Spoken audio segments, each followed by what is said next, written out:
लातूरमध्ये भाजप प्रदेशाध्यक्ष रवींद्र चव्हाण यांनी एका मेळाव्यात बोलताना विलासराव देशमुख यांचं नाव घेतलं. त्यात ते म्हणाले, विलासरावांच्या आठवणी या शहरातून नक्कीच पुसून टाकल्या जातील. त्यांच्या या राजकीय वक्तव्यामुळे वातावरण चांगलंच तापलेलं असताना रितेश यांनी अतिशय शांत पण ठाम शब्दात आपली भूमिका मांडली. रितेश म्हणाले, लोकांसाठी जगलेल्या माणसांची नावं मनावर कोरलेली असतात. लिहिलेलं पुसता येतं पण कोरलेलं पुसता येत नाही. ती नावं कुणी पुसू शकत नाही आणि इतिहासही मिटवता येत नाही. रितेश देशमुख यांनी जरी विनम्रतेनं स्वतःची प्रतिक्रिया नमूद केली असली तरी देखील सामान्य लातूरकरांनी या सगळ्या प्रकरणावर टीकेची झोड उठवली आहे. सगळ्याच स्तरातून रवींद्र चव्हाण यांच्यावर टीका होत असताना त्यांनी आज आपल्या वक्तव्याबद्दल दिलगिरी देखील व्यक्त केली आहे. मात्र हे सगळं जरी सुरू असलं तरी देखील विलासराव देशमुख हे नेमकं व्यक्तिमत्व किती मोठं होतं हे आपण आज या व्हिडिओच्या माध्यमातून जाणून घेणार आहोत. नमस्कार, मी अनुजा आणि तुम्ही पाहताय कार्यारंभ. किल्लारी सास्तूरच्या प्रलयंकारी भूकंपानंतर मराठवाड्याला पुन्हा छोटे मोठे भूकंपाचे धक्के बसत होते आणि त्यामुळे छत्रपती संभाजीनगरला भूकंप मापक केंद्र सुरू करण्याची घोषणा सरकारनं केली खरी, मात्र ती अस्तित्वात आलीच नाही. 2006-07 हे वर्ष असेल. लातूर, धाराशिव जिल्ह्यांच्या काही भागांना भूकंपाचा धक्का बसला होता आणि त्यामुळे भीतीने लोक रात्रभर जागी होती. एका पत्रकाराने जबाबदार नागरिक म्हणून त्यावेळी त्यावेळच्या मुख्यमंत्र्यांना फोन लावला. हा मोबाईलवर कॉल होता. त्यांच्या सहाय्यकाने तो उचलला आणि साहेब दौऱ्यावर आहेत असं सांगितलं. 8 दिवसांनी खुद्द मुख्यमंत्र्यांचा कॉल आला. ते काम विचारून घेतलं त्यांनी आणि त्या कामाची पूर्तता केली जाईल असं सांगितलं. हे मुख्यमंत्री होते विलासराव देशमुख. साधारण 20 वर्षांपूर्वी मुख्यमंत्री आपल्याला येणाऱ्या प्रत्येक कॉलची नोंद ठेवतात, उत्तर देतात आणि मेसेजलाही रिप्लाय देतात. ही बाब साधारण नव्हती. एव्हाना आपल्या लक्षात आलंच असेल की हे मुख्यमंत्री म्हणजे विलासराव देशमुख. गावच्या सरपंच पदापासून त्यांची कारकीर्द सुरू झाली होती आणि त्यांनी मुख्यमंत्री पदाला 2दा गवसणीही घातली, तीही दिल्लीच्या दबावासमोर न झुकता ताठ मानेनं. राजकीय डावपेचांवर सहज मात करणाऱ्या कलासक्त विलासरावांची बोटे हार्मोनियमवरही त्याच सहजतेनं फिरायची. महाराष्ट्राला लाभलेल्या सुसंस्कृत राजकीय नेत्यांमध्ये सर्वात उत्कृष्ट मुख्यमंत्र्यांमध्ये विलासरावांची गणना होते. लातूरला सोनिया गांधी यांची एकदा प्रचार सभा होती. या सभेत विलासरावांना बोलू द्यायचंच नाही असा प्रयत्न काही जणांनी केला होता. मात्र विलासरावांनी माईक हाती घेतलाच आणि त्यावेळी समोर उपस्थित असलेल्या लोकांनी टाळ्यांचा कडकडाट केला.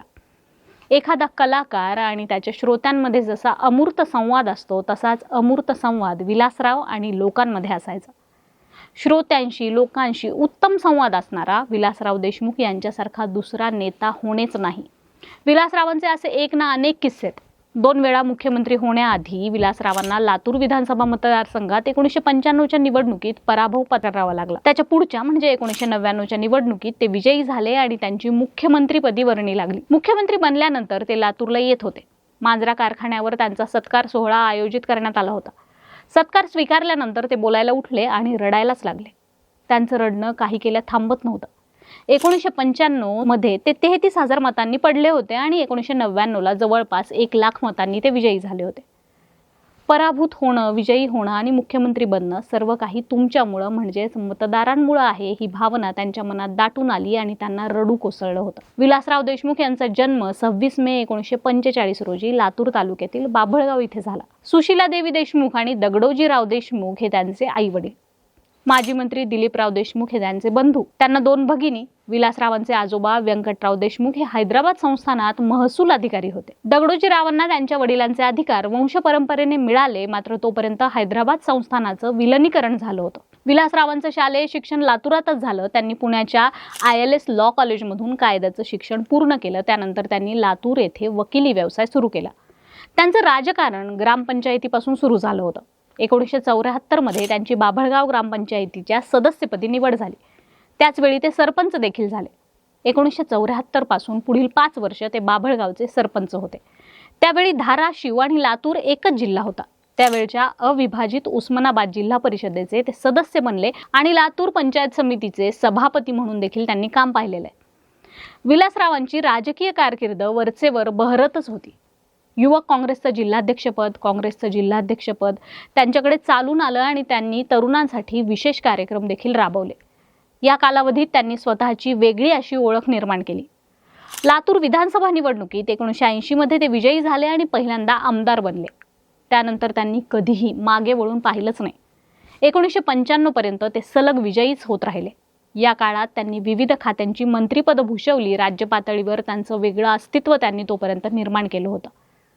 असं सांगितलं जातं की विलासराव हे मुख्यमंत्री असताना त्यांना लातूरमधून अगदी सामान्य माणसंही कॉल करत असत.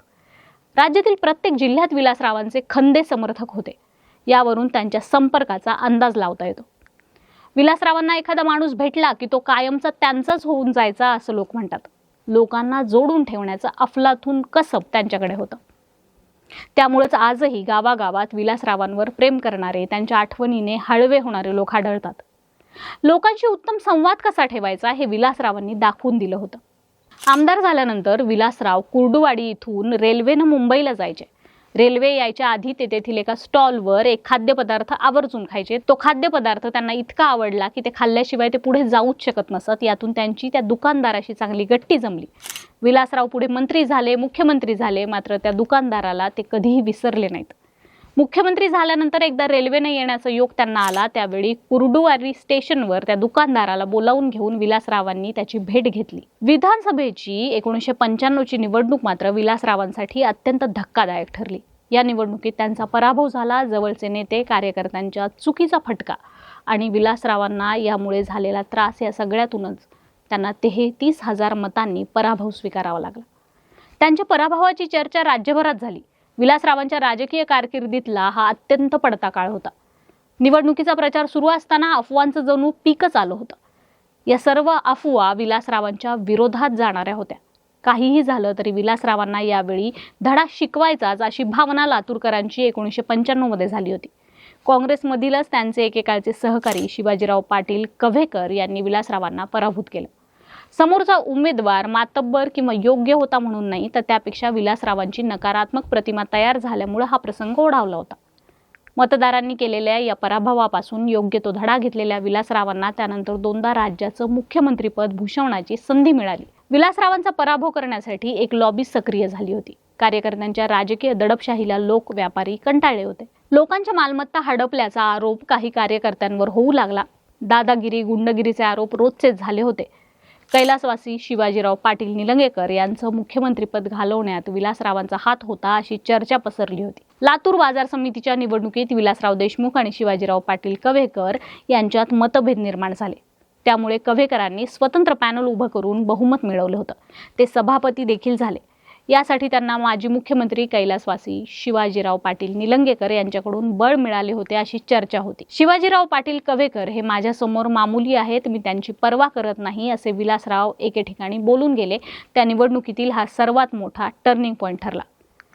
कव्हेकर समर्थकांनी विलासरावांच्या या वक्तव्याचा विपर्यास करत मामुली या शब्दाचा पुढे रे हा शब्द जोडून प्रचार सुरू केला. मामुली या शब्दामधील मा म्हणजे मारवाडी, मू म्हणजे मुस्लिम, ली म्हणजे लिंगायत आणि रे म्हणजे रेड्डी. कव्हेकर माझ्यासमोर मामुली आहेत, मी त्यांची पर्वा करत नाही या वाक्याचा अर्थ मारवाडी, मुस्लिम आणि लिंगायत समाजाची मी पर्वा करत नाही असा लावण्यात आला. त्यात रेड्डीही जोडण्यात आले. सारी समीकरणं बदलून गेली. हक्काचं मानलं जाणारं मुस्लिम मतदानही विलासरावांपासून दूर झालं.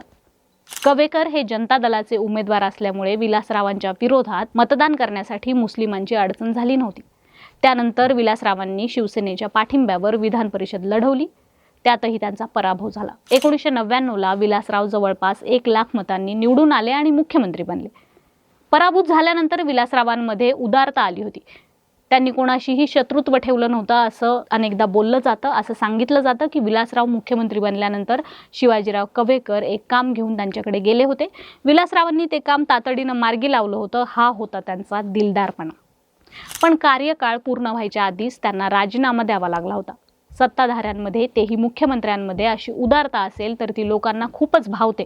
त्यातूनच विलासरावांची लोकप्रियता वाढली होती. एकेकाळी काँग्रेसमध्ये उदार मतवाद होता. नेत्यांमध्ये समाजाबद्दल कणव असायची. अशा नेत्यांच्या पिढीचे विलासराव देशमुख हे शेवटचेच प्रतिनिधी असं म्हटलं तर अतिशयोक्ती ठरू शकत नाही. विलासराव कोणाबद्दलही मनात अडी ठेवून वागतच नव्हते. एखाद्याच्या कृतीबद्दल ते रागावले तरी ते तेवढ्यापुरतंच असायचं. नंतर तो राग, कृती ते विसरून जात असत. विलासराव दुसऱ्यांदा मुख्यमंत्री झाले त्यावेळी मोठ्या राजकीय घडामोडी घडल्या. सुशीलकुमार शिंदे हे मुख्यमंत्री होणार हे जवळपास निश्चित झालं होतं. पण शेवटच्या क्षणी मुख्यमंत्रीपदाची माळ विलासरावांच्या गळ्यात पडली होती. पडद्यामागे मोठ्या घडामोडी झाल्या होत्या. विलासरावांनी पक्षश्रेष्ठींसमोर बाणेदारपणा दाखवला होता. पक्ष संघटनेवर त्यांची पकड किती मजबूत आहे याची प्रचिती पक्षश्रेष्ठींना आली आणि ऐनवेळी त्यांचं नाव जाहीर करण्यात आलं. 1 नोव्हेंबर 2004 रोजी त्यांनी दुसऱ्यांदा मुख्यमंत्रीपदाची शपथ घेतली. 2008 मध्ये मुंबईवर दहशतवाद्यांनी हल्ला केला. त्यानंतर त्यांना राजीनामा द्यावा लागला होता. दहशतवाद्यांनी हल्ला केलेल्या ताज हॉटेलला विलासरावांनी त्यांचा अभिनेता पुत्र रितेश देशमुख आणि चित्रपट निर्माते राम गोपाल वर्मा यांच्यासोबत भेट दिली होती. त्यावरून विरोधी पक्ष आक्रमक झाले होते. माध्यमातूनही त्यांच्यावर मोठी टीका झाली होती. त्यामुळे त्यांना मुख्यमंत्रीपदाचा राजीनामा द्यावा लागला होता. त्यानंतर त्यांना राज्यसभेवर घेण्यात आलं. तत्कालीन पंतप्रधान डॉक्टर मनमोहन सिंग यांच्या मंत्रिमंडळात त्यांचा समावेश झाला. त्यांना अवजड उद्योग हे खातं मिळालं होतं. नंतर ग्रामविकास, विज्ञान आणि तंत्रज्ञान खातीही त्यांना देण्यात आली. कायम लोकांच्या, कार्यकर्त्यांच्या गराड्यात राहिलेल्या विलासरावांचं मन दिल्लीत कधी रमलंच नाही. अण्णा हजारे यांनी 2011 मध्ये दिल्लीत भ्रष्टाचाराच्या विरोधात उपोषणं सुरू केली होती. त्याला देशभरातून प्रचंड असा प्रतिसाद मिळत होता. गावोगावी अण्णांना समर्थन मिळत होतं. त्यामुळे केंद्रातील काँग्रेसच्या नेतृत्वाखाली सरकारची कोंडी झाली होती. अण्णांनी उपोषण मागं घ्यावं यासाठी काँग्रेसच्या दिग्गज नेत्यांनी त्यांची भेट घेतली, मात्र उपयोग झाला नाही.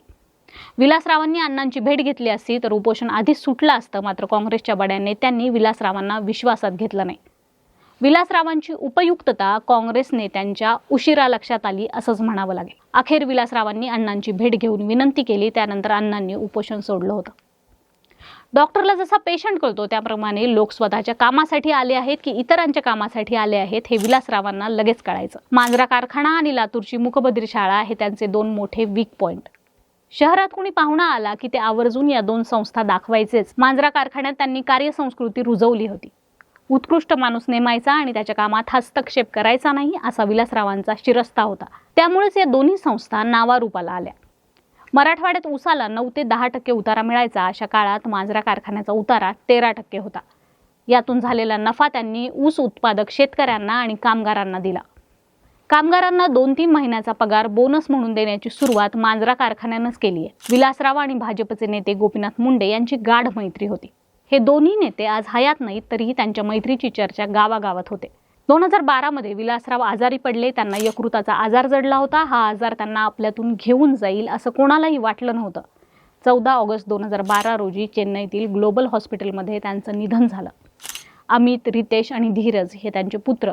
अमित देशमुख आणि धीरज देशमुख राजकारणात सक्रिय आहेत, तर रितेश देशमुख यांनी हिंदी आणि मराठी चित्रपटसृष्टीत आपलं वेगळं स्थान निर्माण केले. आता रवींद्र चव्हाण यांनी केलेल्या वक्तव्यावरून महाराष्ट्रामध्ये जे वादळ उठलंय त्यावर तुमची मतं आम्हाला कमेंट बॉक्समध्ये नक्की सांगा. विलासराव देशमुख यांच्याविषयी तुमच्याजवळ काही किस्से, काही आठवणी असतील तर त्या देखील शेअर करा. व्हिडिओला लाईक करा, शेअर करा आणि कार्यारंभवर नवे असाल तर कार्यारंभला सबस्क्राईब करायला विसरू नका. कार्यारंभ डिजिटल या आमच्या फेसबुक आणि इन्स्टा पेजलाही फॉलो करा. धन्यवाद.